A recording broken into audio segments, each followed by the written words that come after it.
Champions ট্রফির দল থেকে বাদ পড়ে ক্ষোভের আগুনে নিজেকে ঝলসে নিলেন লিটন কুমার দাস, যেন রীতিমতো প্রতিশোধ নিলেন। দুপুরে তাকে বাদ দিয়ে দল ঘোষণা করা হয়েছে চ্যাম্পিয়ন্স ট্রফির। সর্বশেষ 7টি ওয়ানডেতে 1 অঙ্কের রানে আউট হওয়ায় তা খুব একটা চমক হয়েও আসেনি।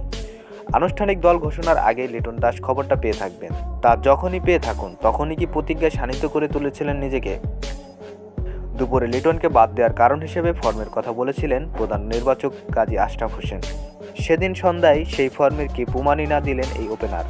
হোক না এটা টি-20 ম্যাচ, হোক না এটা বিপিএল, তারপরও লিটনের ব্যাটিং, তার ফর্ম নিয়ে সব প্রশ্ন রীতিমতো উড়িয়ে দিল।